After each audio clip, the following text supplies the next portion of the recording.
Hello friends, मेरे channel में आपका स्वागत है। आज हम सुनने वाले हैं नागवती स्टोरी का दूसरा पार्ट। तो चलो सुनते हैं। इसके पहले पार्ट की लिंक डिस्क्रिप्शन में है। कुछ ही देर में रानी को होश आया और चिल्लाई, हाय, मैं इस पेटी में कैसे आ गई? मैं कहाँ हूँ? उसका चिल्लाना सुनकर नीचे रखवालों की जान में जान आई। उन्होंने सोचा होगा नागराज रानी का बाल भी बाका न कर सका, रानी सही सलामत है। यह सोचकर उन्होंने उस पेटी को जल्दी से नीचे उतारा, ताला खोल कर देखा, लेकिन भगवान यह क्या, पेटी के अंदर खून देखकर सब लोग माथा पीटने लगे। राजा ने कटार निकालकर अपनी छाती में उतारना चाहा, लेकिन मंत्रियों ने उनका हाथ पकड़कर कहा, राजन, अधीर न होइए, सांप के डसने से सभी लोग मर नहीं जाते। हमारे राज्य में बड़े बड़े ओझा मुनि हैं, उनकी झाड़ फूंक से रानी जरूर उठ जाएगी। तुरंत सैकड़ों नामी ओझा मुनि आकर रानी को झाड़ने लगे। इतने में रानी ने फिर आंख खोलकर राजा को बुलाया और हाथ पकड़कर कहा, महाराज, आपके सारे प्रयास व्यर्थ है। मैं सिर्फ चंद पलों की मेहमान हूँ। सारे संसार में कोई ऐसा ओझा मुनि नहीं है जो मेरी जान बचा सके। इसीलिए मैं आपसे एक प्रतिज्ञा करना चाहती हूँ।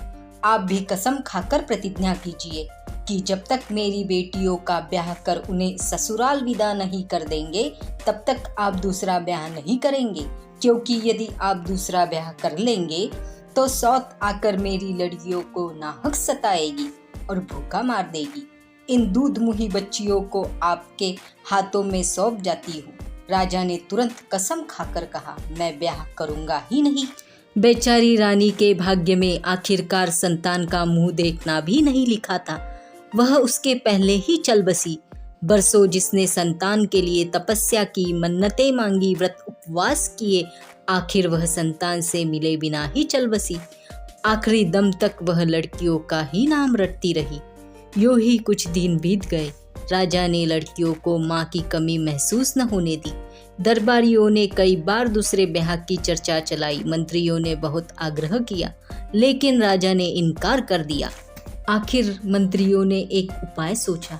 उन्होंने राजा की सातों बेटियों को एकांत में बुलाकर कहा, राजकुमारियों, हमने तुम्हारे पिताजी से कई बार ब्याह करने का आग्रह किया, लेकिन वे तो हमारी बात मानते ही नहीं।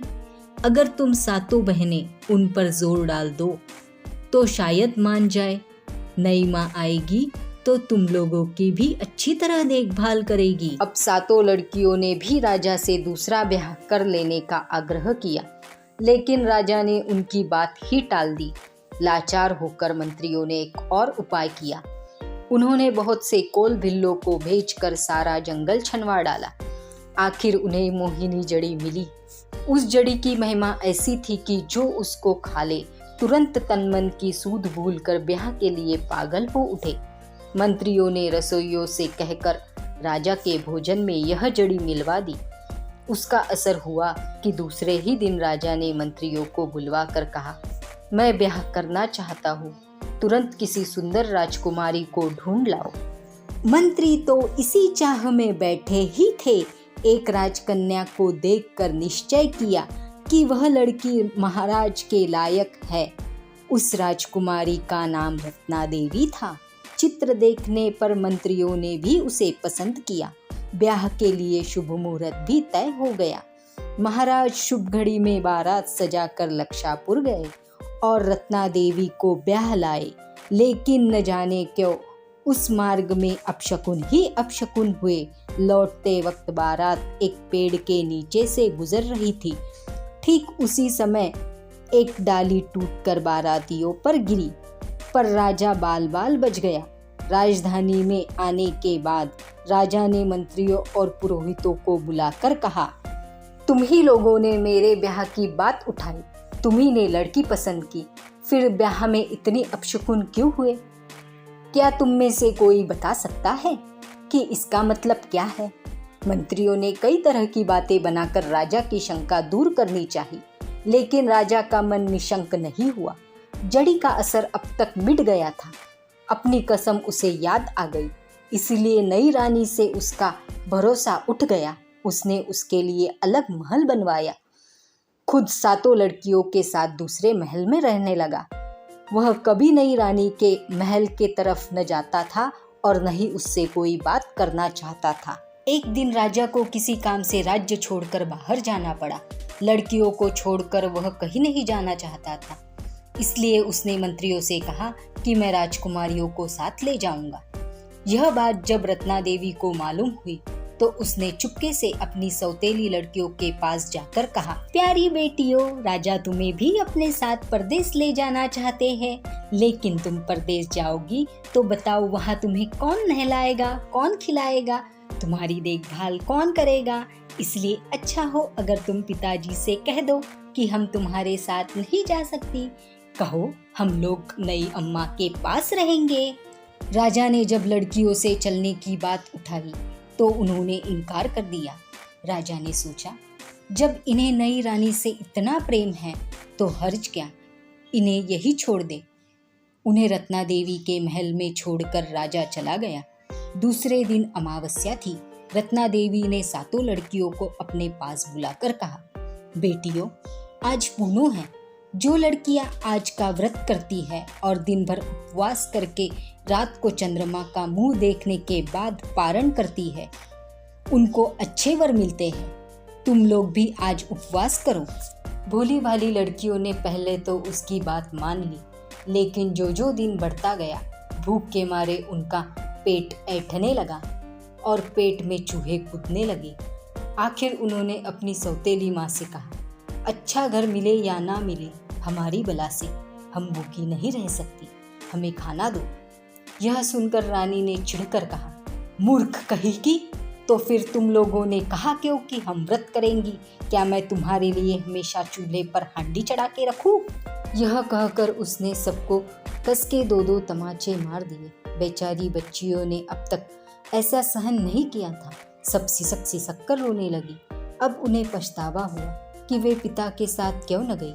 रानी ने फिर कहा, व्रत करने वाली कभी बेकार नहीं बैठती, इसलिए तुम लोग घड़े उठाकर कुएं से पानी भर दो।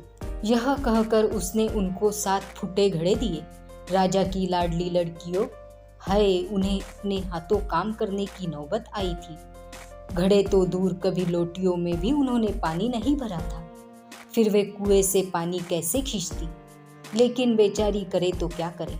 सौतेली माँ का डर जो कपा रहा था, उन्हें प्यास भी जोरों से सता रही थी। डरती डरती उन्होंने थोड़ा पानी मांगा तो सौतेली माँ ने जवाब दिया, पहले पानी भर लाओ, तभी पीने को पानी मिलेगा। बेचारी 7 बहनें 7 घड़े उठाकर कुएं की ओर चली।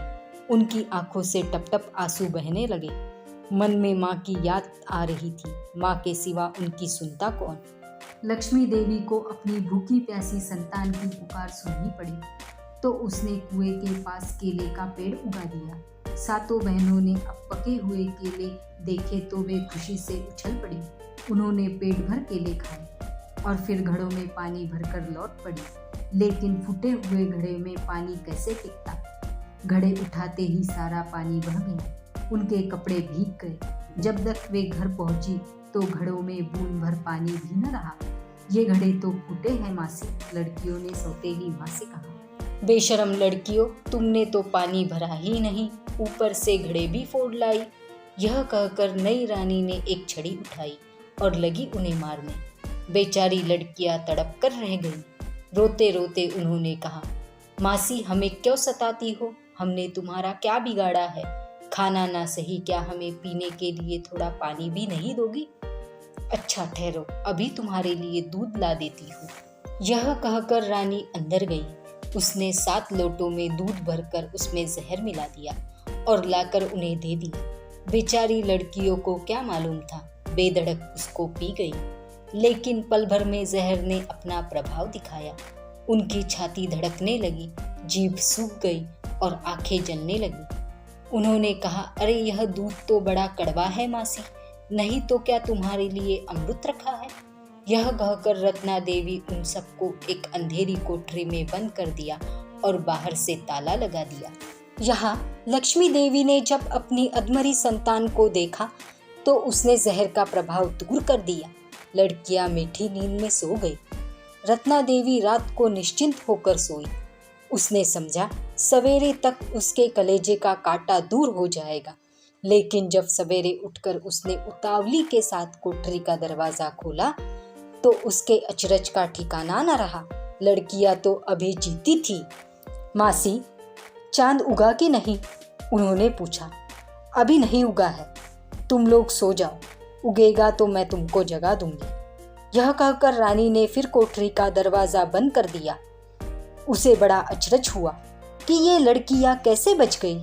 दूसरा दिन भी बीत गया। लड़कियों ने रानी से पूछा, मासी, क्या चांद अभी तक नहीं उगा?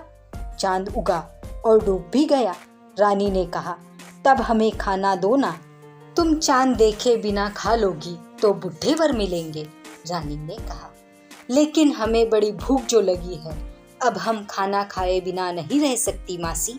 लड़कियों ने रोते हुए कहा, अच्छा तो नहा धोकर आ जाओ, मैं खाना परोसती हूँ। रानी ने कहा, नहीं मासी, हमें अंधेरे में डर सताता है। लड़कियों ने कहा, तुम्हें कोई भूत नहीं खा जाएगा। अच्छा चलो, मैं भी तुम्हारे साथ चलती हूँ। यह कहकर रानी उन्हें अपने साथ नगर के बाहर जल में एक उजड़े मंदिर के पास ले गई। तुम लोग अंदर जाकर देवता को प्रणाम कर आओ, तुम्हें अच्छे वर मिलेंगे। यह कहकर रानी ने लड़कियों को अंदर भेज दिया, बाहर से ताला लगा दिया और महल में लौट आई। वे अबोध लड़कियों ने 9 दिन तक बिना दाना पानी के उजड़े मंदिर में बंद रही। माँ के सिवा उनके सूखे देह और चिपके हुए पेट देखकर कौन तरस खाए। लक्ष्मी देवी ने जब अपनी संतान को भूख से तड़पते हुए देखा तो उसने मंदिर में अनेकों शहद के छत्ते लगा दिए। अधमरी लड़कियों के मुंह में मधु की धार बरसने लगी। थोड़ी देर में उनकी भूख मिट गई और जान में जान आई।